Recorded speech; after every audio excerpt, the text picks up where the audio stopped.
Today on the Leadership Passport, I'm joined by two very special guests, John and Mark Cronin, father and son team behind John's Crazy Socks. What started as John's idea to go into business with his dad has turned into a wildly successful online company known not just for its fun, colourful socks, but for its powerful mission. More than half of their employees are people with differing abilities, and they've become champions for inclusive employment around the world. We'll talk a bit about their story, lessons from building a purpose-driven business, and of course, talk about socks that spread happiness. John and Mark, welcome to the show.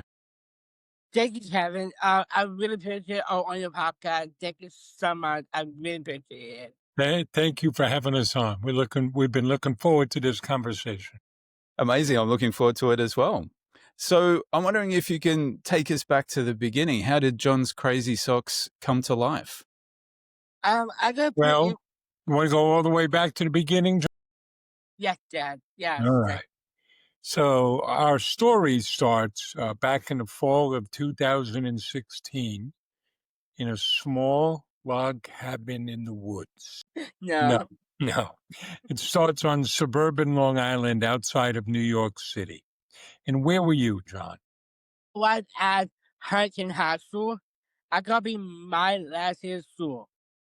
So he's entering his last year of school, and just like everyone out there, he's trying to figure out, what am I going to do next? What comes after school? And what were you looking at, John? I've been looking at a job program, and I look at a job program in school. I can't find career that I don't like. So you know this. This is a situation that people with Down syndrome, people with differing abilities face. There just aren't enough opportunities. In the U.S., only 1 in 5 people with a differing ability is employed. It's awful. But John here is a natural entrepreneur. Yes, I am. You didn't see a job you wanted. What'd you say? That I want to make one. I want to create one. I told my dad I want to go to business with him. And nice father son being together. So this is very cool. Hey, Kevin, I'm a lucky man. I have 3 sons. Yes, you are, Dad. And this is one I could work with. So, Okay. Very good. Now we have to figure out what type of business we're going to start. And John, he has a lot of ideas. Well, I do. I have smoke in my ears. Yeah, when he thinks hard, smoke comes out his ears, right? What was one of your ideas? One we made a Fullbrook. I saw a great movie called Chef John Favreau. A neat movie. The movie about a father and son building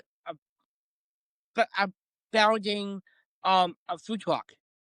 So everybody loves a food truck. You all out there, you all love eating from a food truck. I love barbecue.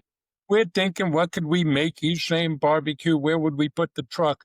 But we ran into a problem. We can't cook. Yeah. We could. So it wasn't going to be a food truck. But then, right before the U.S. holiday of Thanksgiving in November, John, you had your eureka moment. Yes, it did. I want to sell Crazy Socks. Our socks, it's fun, it's colorful, creative. It always let me be me. And I want Crazy Socks my whole life. We used to drive around looking for these things. And John, get ready for school a week ahead of time. He was planning, what socks am I wearing on which days? So we figured this. If John loved them that much, surely other people would too. And we could find those people. So we went the lean startup route. We didn't spend a lot of time with a business plan, a lot of planning. We said, let's get something up and running, and customers will let us know. So we built a website on the Shopify platform, got a little bit of inventory. The only marketing we did, remember, John, was we set up a Facebook page, and I would take out my cell phone, and we made video. And who do you think was in those videos? I talk about socks, more socks. And what day did we open? We We moved at Friday, December 9th, 2016. And we didn't know what to expect. But that first day, we got what felt like a flood of orders. We got 42 orders, and most of them were local. And that made sense. He's in Huntington High School. We lived in the town of Huntington. We had temporary office space there. So how did we deliver those first orders, Sean? Home delivery, we got our red boxes and put our stuff in the box, and I put a chicken note for me and the candy. Loaded up the car and drove around, and you knocked on doors delivering socks. How'd the customers respond? A customer loves the socks. Customer loves me. They loved you, huh? There were times, in December in New York, it gets dark early, it gets cold. We're pulling up in front of a house. John gets out. He's toddling up to the door. I'm sitting in the car. I'm watching him. He knocks on the door. People open it up. They invite him in. He goes inside. I'm sitting in the car, and time is passing, and it's getting colder. What am I doing here? And what's he doing? He's inside drinking hot chocolate, telling stories, taking pictures, having a grand old time. Well, by the end of that month, really in 2 weeks, we shipped 452 orders, and we knew we had something. We didn't know how fast it would grow. We didn't know how big it would grow. But today, John, how many socks do we have? We have 4,000 different kinds of socks by sources. More than half our colleagues have a different ability. We've now shipped over 500,000 packages to 94 different countries and raised over $800,000 for our charity partner. And you like to say, John, I should get started. yeah, just getting started. So there you go. That's how we got started, and that's kind of where we are today. Fantastic. What a great story. And it's so often you hear that where the people who've been really successful have identified this niche or something that they liked and they couldn't find, and then have decided to just create it themselves. And it's taken on a life of its own. A lot of what entrepreneurs do is they solve problems for people. And we talk with a lot of students or a lot of would-be entrepreneurs. And I kind of identify this entrepreneurial sweet spot. It's got to be something you love, or if not love, something you're willing to spend time with and learn about. And think of that as one circle. And then a second circle is it's got to be something that people want or need and are willing to pay money for. We often tell people to be careful about family and friends because they're going to love everything you do. But can you get that stranger to reach into her purse or his pocket to take money out and pay? And then the third is this something you can do over and over again? And it's the overlapping part of the circles that gives us the opportunity. Fantastic. And you talked a little bit before, you said half your employees have different abilities. And you talked a little bit about some of the impact. You referenced some work with schools. So what impact have you seen this have on the rest of your team, on your customers and the broader community, this work that you're doing? Well, people like it, don't they, John? Yeah, Dad. So we'll tell you a couple of stories. One, so you could think of our business in two big parts. There's the front end, it's running the website and social media and customer service and sourcing the socks. But we also do our own fulfillment. So orders come in, you got to fulfill the orders. We run our own warehouse, a pick and pack warehouse. They're big business. Orders come in, you pick them, you pack them, you send them out. What do we call our pickers, John? Sock rakers. Sock rack. So I'll give you one example. We'll tell the story about Thomas, John. Yes, Dad. So Thomas's mother first called us in October of 2017 and said, I hear you hire people like my son. I want you to give him a job. And our colleague who answered the phone said, "Well, that's great, but we don't have any openings. We'll post them on our website when we do." And she called every day because she's a mom. And I spoke to her and I said, "Tell me about Thomas." She says, "Well, Thomas is on the autism spectrum. He's in his early 20s, um, and he's in a very bad way. He's very depressed. We can't get him to join any programs. Heck, we have trouble getting him to come out of his room. He doesn't want to shower or shave, and he hasn't spoken to his father in over 6 months." Well, that sounds like a wonderful employee. And when we had an opening, we brought Thomas out. Now, to get the sock wrangler job, we train you, right, John? You trained a lot of people. You like Yes, doing that? I love it. And then you have to pass the sock wrangler test. We don't give out job. Everybody earns their job. Well, Thomas passed that sock wrangler test as if he was put on this earth to be a sock. So what impact does this have? Today, Thomas is showered and shaved and waiting for his father to drive him an hour to work.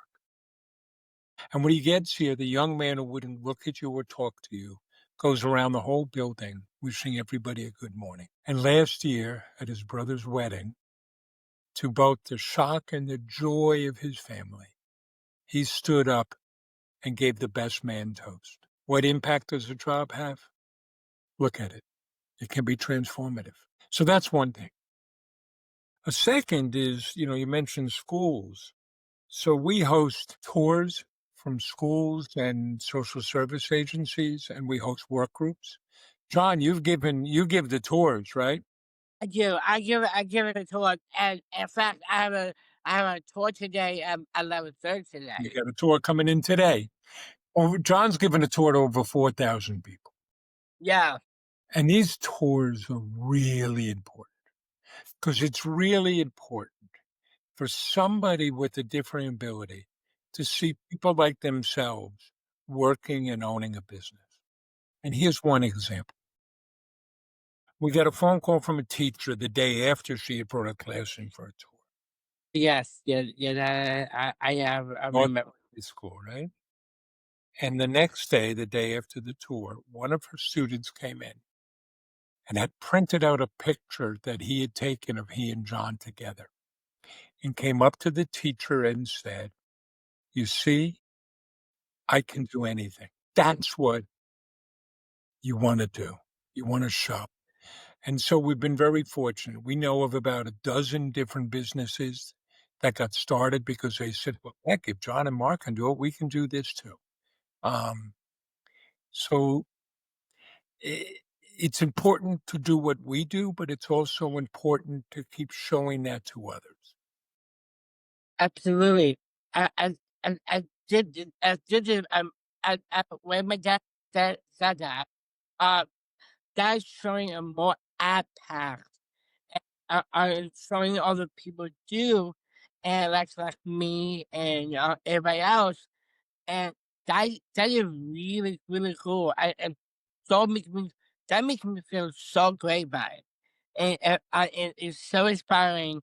All the people are gonna be around on a tour, all that a tour, and when you talk about Thomas, the way you talk about high school students, and uh, that is showing more impact as they have. Well, This is incredible. one of the things we're able to do, many of our colleagues, this is their first job. Yeah, So one of the rituals we have here is when you get your first paycheck, we all gather around together to present you that paycheck. Everybody cheers and chants. That's great fun, isn't it, John? it is so much fun. Yeah, and you're right. I really like I like you to talk about the paycheck. My dad, I want to tell you my favorite paycheck video ever. Yeah. Yeah, one of my colleagues, Nick Pomone, very first paycheck. He when he repeated to you, to you and all that, that makes me so happy, and I'm so happy that some of my colleagues can do. and they love work You because can see you can see these videos on our YouTube channel.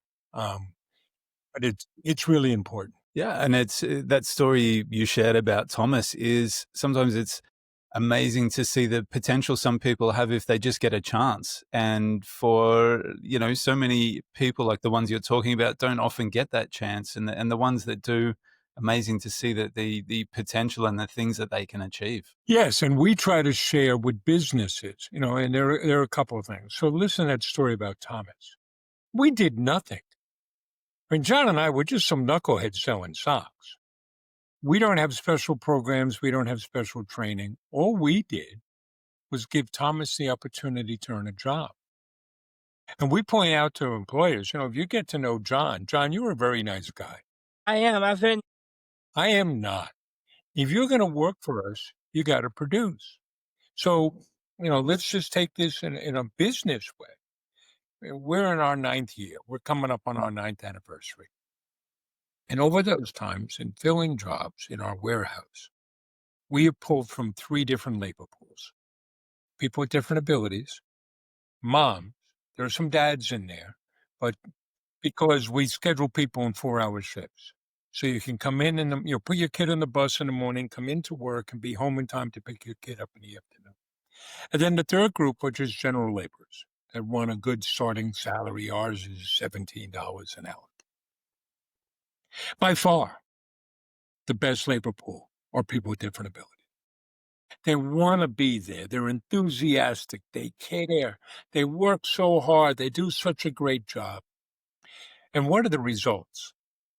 When we do same-day shipping, if an order comes in today, it is going out today. Our error rate is less than 0.2 of 1%. And that's because of the people that work with them. And I was talking to somebody who runs a staffing agency, and he said, let me get this straight. You're running a warehouse. These are very hard jobs to fill, to find people.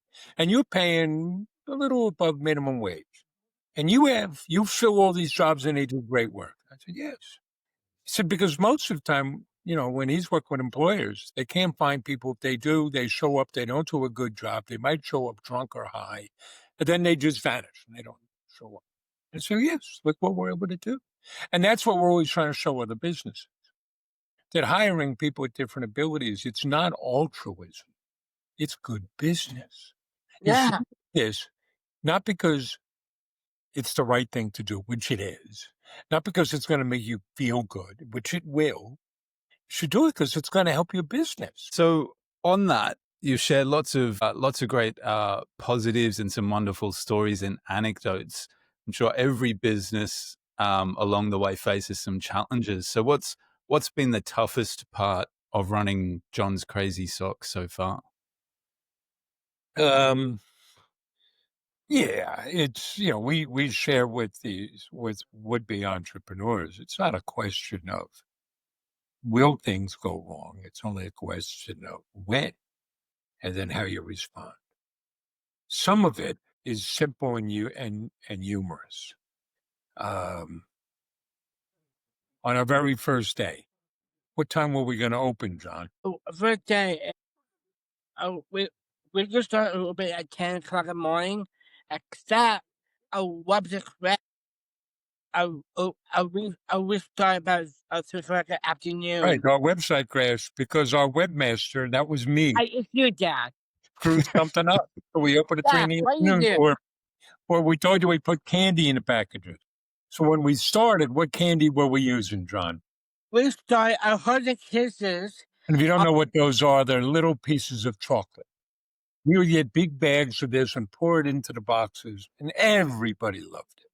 Yeah, and except we had an email a customer down in Florida. You don't want to listen to the chocolate down there south. The chocolate was melting in the shipping. Yeah. So we moved on to Yeah. Skittles, right? But on a serious thing, there have been some very significant issues, and they're pretty common for businesses that grow. One, we have been perpetually undercapitalized. We bootstrap the business. And that's made things challenging. It led us to creating a partnership, a strategic partnership with an investor. And, that started off, like a marriage, that everybody was in love and everything was wonderful. And we're now dissolving that relationship. Um, and then the other is, we're in the marketplace competing like everybody else. And there are ups and downs and there are challenges and things change and tastes change, technology changes. Uh, so now we're dealing with tariffs, we're dealing with consumers buying less. There are always challenges, but you just got to figure it out. So, as leaders and founders of this business, how do you create or nurture a workplace where everyone feels valued and empowered? And how do you maintain that? If you've been in business for 9 years now, must be something I imagine you have to be quite intentional every day and every week about continuing to nurture. Well, let's put this in some context. First, we've created a different type of business model. It's a social enterprise. We have both a social and a business drive. And what's our mission, John? Spread happiness. Spreading happiness. And we do that, it's spreading happiness, and it's by showing what people with different abilities can do. And we've built the business on 5 pillars. Yes. And one of those is, let's make this a great place to work. So how do we do that? How do you create a place where people are engaged? We have kind of 6 components to that. 1, offer people a mission worthy of their commitment. Think about what you're doing, Kevin. You're leading this school. It's not just a school. There's got to be some purpose, some mission that's bigger than ourselves. And it can't just be, we're going to make money. Don't get me wrong. We want to make money. It turns out we like to live indoors. We do. But you got to have that. And that mission may not be for everybody, but there's got to be some purpose. That's 1. 2, make sure everybody knows that his or her job matters. There is no make work. There is no unimportant job. Everybody's job matters, and everybody's job is connected to that mission. If you ask any of our sock wranglers, what are we doing here? They're going to tell you we're spreading happiness. Everybody has to know that. 3, put people in a position to succeed. Don't ask them to do what they can't do. So John here, we spoke about tours and you do these interviews and you make videos, but we don't ask John to do our finances. That's not his strength. Right. And I give a great tours. You do give great tours. Yeah. And to the extent that you can, give people what they need so they can do great work. If Nick, our webmaster, needs a particular software tool, why don't we get it for him? If Kenny, one of our packers, needs a particular chair, why don't we get that chair? Now, we're a small business. We don't have endless resources. But put people in a position to do their best work. 4, pay people fairly. That doesn't mean you have to pay them most. But people have to feel they're being paid fairly, that if they walk out the door, they're not thinking, well, if I went up the block, I could get a higher paying job. And internally, you can't have a situation of, well, I do more work than that person. Why do they get paid more than me? You got to pay people fairly. 5, recognize what people do. It can be as simple as saying thank you. We all care about what we do. We all work hard. Doesn't it make you feel good, Kevin, when someone comes up and says, I saw that. That was a really great thing you did. Yeah, of course. Stay the hell out of the way. Let people do their jobs. Give them some autonomy over their job. And you roll all that together, and you get an environment where people want to come to work, and it attracts us, and people don't leave because they're part of something that they know they are making special, and they're part of something special, and they're valued and respected and needed. So I was going to ask you what sort of lessons, given the industry that I'm in, what sort of lessons can school leaders and educators learn from this work that you're doing and the culture you've created? But those things you've just shared sounds like a really wonderful blueprint for a school. Indeed, any organization, that has people that want to feel valued and recognized and be allowed to do their best work. Yeah. Yeah, and it can't be lip service. I don't like it when I hear business people say, "Oh, we're like a family." You're not a family. You don't You can hire and fire people. You are not a family. You may be a good team, Absolutely. but you gotta walk the walk. You can't just say things. You have to know your values, and you have to live your values. And your values don't count. They're not real until they cost you money, until they cost you revenue or you're willing to sink money in. And I'll give you almost a humorous example in our business. We're back to the candy again, John. So after Hershey's Kisses, we wound up sending out Skittles, little bags of candy, and they were made by the Mars Corporation. Um, we sent out over 300,000 packages of Skittles, and I kept knocking on the door at the Mars Corporation to say we should collaborate, and getting nowhere. Finally, we spoke to the right super executive who said, "This is all nice and wonderful, but we work with the NFL and NASCAR, and we're not going to do anything with you." Okay. Well, I'm not going to be buying Skittles anymore. So our Lord of the Socks, that's who runs our warehouse, he went out and found lollipops. Some people call them suckers. And this was great. John liked the idea. We sat down and we were spending 26 cents a package for the Skittles. And the lollipops were going to cost us 4.5 cents each in US dollars. Great. Well, we're going to put 2 or 3 lollipops in every package. And why do we do that, John? Who are the lollipops for? Oh, I get two. One of them is one for you and a customer. Two, I give to a friend. Give it out to a friend. Yeah. Well, as we're doing this, our partners object. Say, no, no, no, no. We don't even know why we put candy in at all, but we should only put 1 lollipop in. And if people complain, then maybe we do something about it. And I sat there thinking, if I got to explain to you why 2 lollipops and not 1, you're never going to get it. And we just can't work together anymore. It's a small thing. And, So looking ahead now, what's your vision for the future of John's Crazy Socks? Where do you hope it will go from here? well, there are kind of 2 parts to answer that question. First is specific to John's Crazy Socks. Where do we go from here? We want to be able to keep going. So we sell through 3 channels. It's selling directly to consumers through our website. We've now opened a warehouse store. There's B2B, selling to other businesses. We do custom socks. We do gift packaging.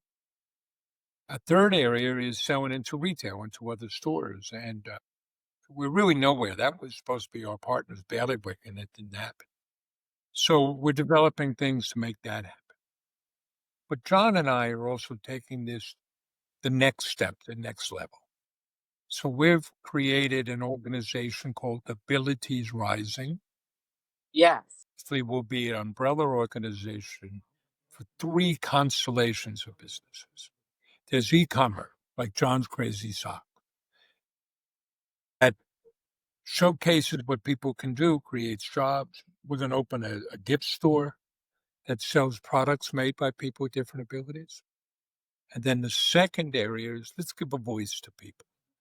So we've created Abilities Rising Publishing, which will publish books by, for, and about people with different abilities. We're about to publish our first books. John, what book do you have that's going to come out? I'm ready to talk about that, and I'm publishing 2 books. One book I'm writing about a super. It'll be all pictures about Down's Road. Downtown and I never hold me back. It'll be picture books. It's really cool. Second book, this is one of my favorite. It's gonna be a John's giant book of jokes. John's giant book of jokes. So we have that. We will add ultimately, eventually, a podcasting service to help people with different abilities create their own podcast. And then the last area is building on our speaking engagements. We travel the country, and across Canada and Mexico doing speaking events. But we hear from a lot of people that look for help. So one area is we're going to develop more resources to help families either help their family member with the different ability find employment or create a business on their own. So that's like a coaching business, and there'll be webinars and online courses. And then the other is what I call consulting. We hear from businesses that say, we'd like to do what you're doing. Can you help us learn how to hire people? So it's John's Crazy Socks, and that becomes the springboard now for Abilities Rising, which is a number of different activities.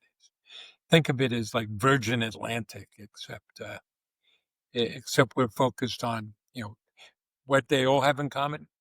It's sharing joy and showing what people with different abilities can do. Amazing. So good.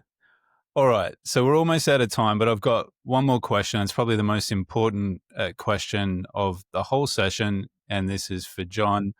What's your personal favorite pair of socks that you've ever designed or worn? Yes, I do. I have it here with me. Something I really love. I have 2 pairs. Those are I actually love 321. That's my favorite part.